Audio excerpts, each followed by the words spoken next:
la agenda con Hernán Reyes, que es analista político y director de la consultora Reyes Filadoro. Hola Hernán, Mariano Pérez de Ulate, ¿cómo andás? ¿Qué tal, Mariano? Buen día para vos y para toda la audiencia. Bueno, hacía antes de hablar con vos, hacía una especie de raconto de la semana que arranca, donde tenemos varias cosas. Por ejemplo, yo hablaba hace un ratito del tema endeudamiento de las familias, del tema de muchos que no llegan a fin de mes, pero hablaba también de la reaparición el jueves y viernes de un presidente que había estado medio guardado durante varios días, con discursos, bueno, disruptivos o si querés insultantes también, que también niegan esto que estamos hablando, que ya se ha colado en la agenda pública. El otro día miraba un estudio de unos colegas tuyos de Brasil que hablan de un apoyo de Milei de un 37%, pero eso habla de que tenés un 60% prácticamente en la otra vereda. Bueno, me gustaría que me des una mirada de cómo estás asistiendo a todo esto, cómo lo estás viendo. Bueno, en primer lugar, creo que hay una sensación, desde el punto de vista de, como analista de opinión pública, te puedo decir en primer lugar que no entiendo muy bien a quién le habla Milei, ¿no? Pareciera que le habla a un sector muy chiquito de la sociedad, cada vez más chico, que es un sector que está bien económicamente, em, y que también que tiene, digamos, mucha influencia. Y me refiero, por ejemplo, a quizás empresarios que trabajan en sectores de la economía que hoy están siendo beneficiados por las políticas económicas de Javier Milei. Claro. Son muy pocos esos sectores, no son sectores generadores de empleo. Son sectores, ¿no? Nos referimos al sector minero, al sector de Energético, hidrocarburos pesca. o al sector del campo o la pesca. Ujú. Son sectores de la economía de muy baja intensidad en términos de generación de empleo.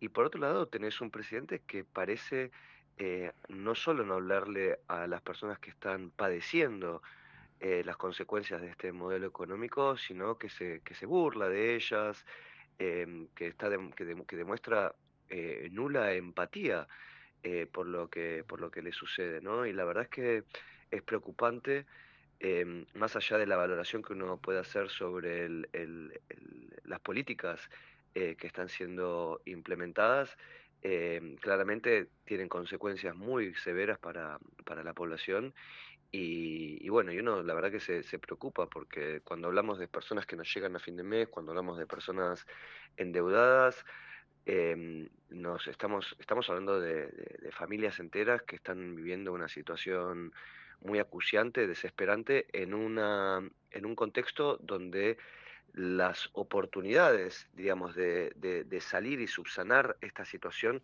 no se ven en el horizonte cercano, ¿no?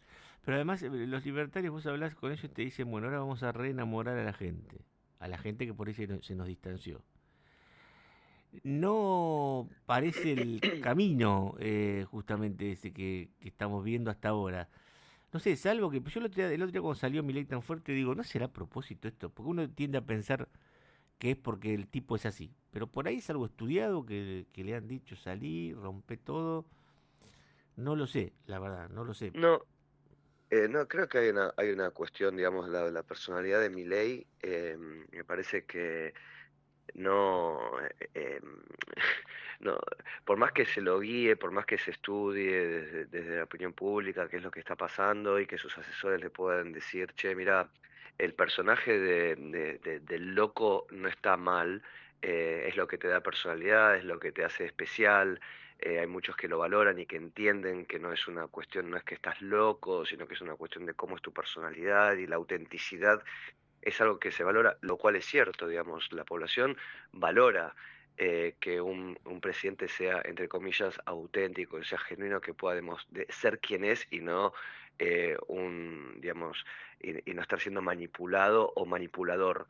Pero creo, como decía, ¿no? En el caso de Milei estamos frente a un presidente que parece totalmente fuera de sí, desbordado por las emociones, alguien que no controla sus emociones, pero además que demuestra no tener ningún tipo de empatía por lo que le pasa al ciudadano común a quien supuestamente debe representar. Lo que estamos viendo en general en los estudios de opinión pública es que las personas que apoyan hoy en día a Milei son las personas que están bien económicamente. Entonces, no hay mucho. Claro. Milei llegó a la presidencia con el apoyo de sectores, con un apoyo muy diverso de la sociedad. No solamente las personas que estaban bien económicamente, que históricamente era la base, digamos, del PRO, sino con personas también de menores ingresos, de menor nivel educativo, que apostaban por Milei porque entendían y porque estaban muy frustradas con una situación económica, con una inflación desbordada, y el principal mandato de Javier Milei fue ordenar la economía, ¿no? Y especialmente parar la inflación, que realmente a quien más perjudica es a las personas que menos tienen. Hoy esas personas em, reconocen que se frenó la inflación, pero la situación económica sigue siendo acuciante y la inflación sigue. No es que no estamos hablando de una inflación en torno al 30 y pico, 40%. O sea, tampoco es que la inflación dejó de existir, y especialmente en alimentos y y el peso, ¿no?, de los servicios, que también han aumentado muchísimo sobre los ingresos, es muy alto, ¿no? Y si a eso se suma el nivel de endeudamiento, nos encontramos con personas muy, muy desesperadas en una economía que además está destruyendo empleo formal, y profundizando un mercado de mucha precarización en lo que es lo laboral. Y además con por ejemplo, el tema del endeudamiento, que es un tema que toca a mucha gente. Bueno, hay 6 millones y pico de personas en estado de morosidad. Es como que le entregó una bandera a la oposición, porque claro, la oposición vio que Milei no quiere ocuparse del tema y empezó a presentar proyectos. Cada vez que sale alguien a dar declaraciones le pegan por ese lado. Como que le faltó, el dogmatismo lo lleva a que falte astucia política a veces, ¿no?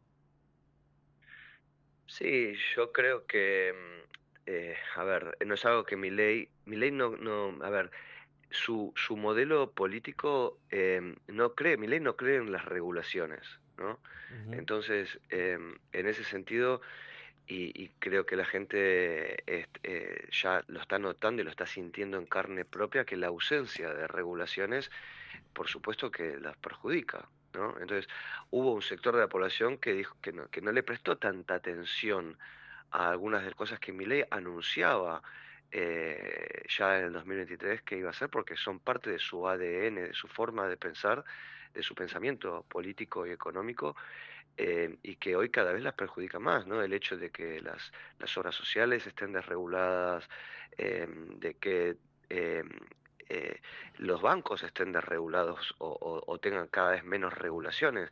Lo que está pasando con el endeudamiento es un descontrol, ¿no? Consecuencia de la ausencia de regulaciones, que permite a las billeteras virtuales actuar como bancos, aunque no son bancos, ¿no? Entonces no tienen las regulaciones y las limitaciones que tiene un banco formal, pero están gozando del beneficio, de ser los principales intermediarios, digamos, ¿no? Ujú. De dinero, ofreciendo préstamos a tasas usurarias, ¿no? Y lo mismo que pasa con las tarjetas de crédito. Sí, en ese caso también los bancos a veces tienen unas tasas que te matan, ¿eh? Hay que decirlo también. Escu- Claro, sí, sí, sí, absolutamente. Escúchame, a ver, déjame que ponga un audio que escuché hace un rato, a ver si lo puedo repetir. A ver. Sí, claro, voy a ir por la reelección. Si estoy haciendo el mejor gobierno en la historia, ¿cómo no voy a intentar la reelección?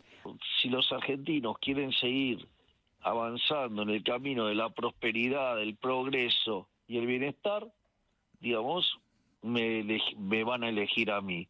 Y si quieren el otro modelo, digamos, el de la decadencia, bueno, listo, tendrán otras alternativas y serán los argentinos que deciden si progresan o se hunden. Mire qué fácil.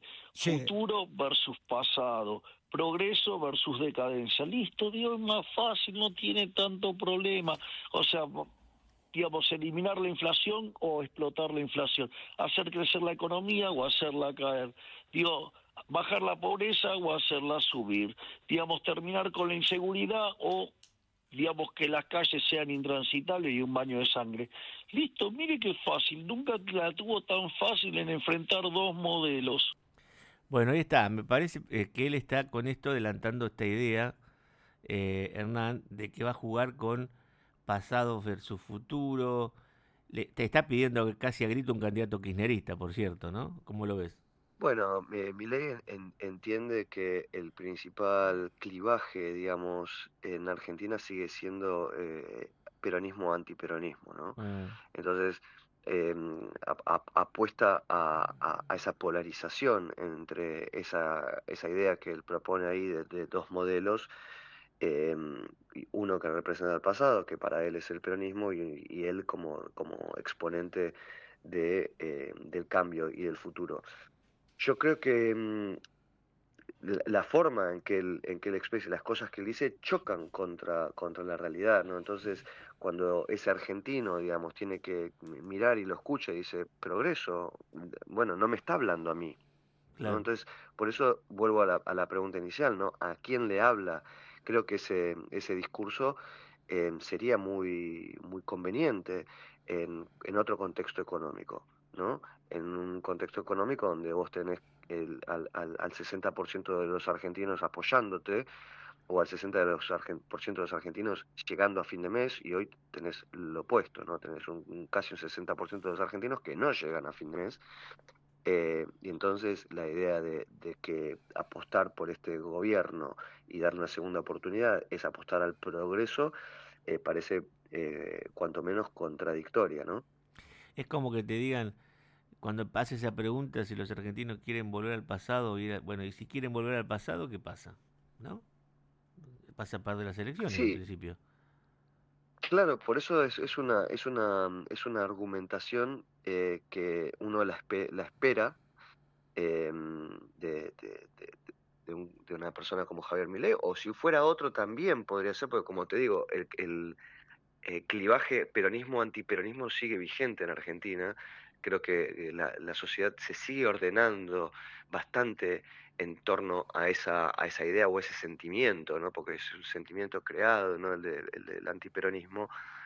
Em, lo que pasa es que hoy por hoy no funciona, porque choca contra la realidad. Y bueno, y habrá que ver también cómo llega a la posición, con qué candidato, si va a ser Axel el candidato, si Axel también logra, en caso de ser el candidato, posicionarse como una renovación del peronismo, o si va a ser fácil para Milei pegarlo al pasado y decir votar a Axel es como votar a Cristina, ¿no? Teniendo en cuenta que el rechazo hacia Cristina en algunos de los principales centros urbanos, no sé si me refiero a Córdoba, Santa Fe, Mendoza, que son determinantes en una elección, sigue Es siendo, alto. sigue siendo Claro, alto. claro. Decime, hay una frase que muchos colegas tuyos me han dicho siempre, que es que en general la gente no vota para atrás. Eh, ¿Y cómo lo ves eso? Bueno, yo creo que hay una, a ver, en el 2023 hubo una fuerte impronta de cambio. La gente quería un cambio, y votó a Milei, y Milei supo representar Mm, el cambio que la sociedad quería. Em, en el caso de Milei fue realmente un salto al vacío para muchos. Fue realmente votar por algo muy distinto, porque Milei ya era una persona muy distinta, ¿no? Especialmente en términos de personalidad. Yo creo que en ese sentido sigue vibrando en la población el deseo de cambiar respecto de lo que se viene percibiendo. O sea, hace décadas los argentinos vienen desarrollando una resiliencia muy grande, sobreviviendo de crisis en crisis. Y eso es lo que los argentinos quieren cambiar. Entonces, yo creo que sigue vivo ese deseo de cambio, lo que no significa que el cambio lo siga representando Milei, pero sigue habiendo un deseo de cambiar. claro. Entonces, Eh, ahí es donde creo que es necesario que Axel o que la oposición también pueda representar un cambio con y, respecto al en, pasado. y Porque es verdad lo que dice Milei, que si se plantea esa dicotomía futuro-pasado, digamos, la gente es cierto que no quiere volver al pasado, no es que la gente quiere volver a los años del kirchnerismo en los que estaba Bárbara, porque no lo percibe de esa manera. claro, y en El, ese el peronismo sigue asociado a una cuestión de desorden. Y entonces, en ese sentido, creo que una de las tareas que tiene la oposición, sea Axel, sea Massa, sea quien sea, es representar también el orden, ¿no? Y eso, bueno, habrá que ver si y, lo logran. y te hago la última. En ese contexto de cambio, ¿hay lugar para los Jorge Brito, los Daniel Haddad, los tipos que vienen de un perfil más empresario, que no son absolutos, que vienen tratando con la política y las finanzas hace mucho, o no hay lugar para que encarnen eso que vos decís? Yo creo que en una sociedad como la de hoy, donde los medios de comunicación ya no son, no existen medios de comunicación hegemónicos y formadores de opinión como antes, ¿no? Donde tenías un formador de opinión como Neustadt o como La Nata, que era determinante, sino que ahora está mucho más disperso. La posibilidad de un outsider de lograr instalarse como candidato es posible, es viable. Ahora, si el perfil de Haddad o de Brito dan con lo que la sociedad está deseando, habrá que verse. No, yo personalmente no veo que venga por el lado eh, de un empresario necesariamente. Ujú. Em, pero bueno, eso hay que verlo, o sea, ¿no? La verdad es que va a depender del carisma y de las ideas que ese candidato tenga, ¿no? Claro. Gracias, Hernán. Como siempre ha sido un placer hablar con vos. Muy amable por tu tiempo. No, gracias a vos, Mariano, y saludos a toda la audiencia. Que Un tengan un buen abrazo día. grande. Hernán Reyes, uno de los directores de la consultora Reyes, Filadoro y Asociados.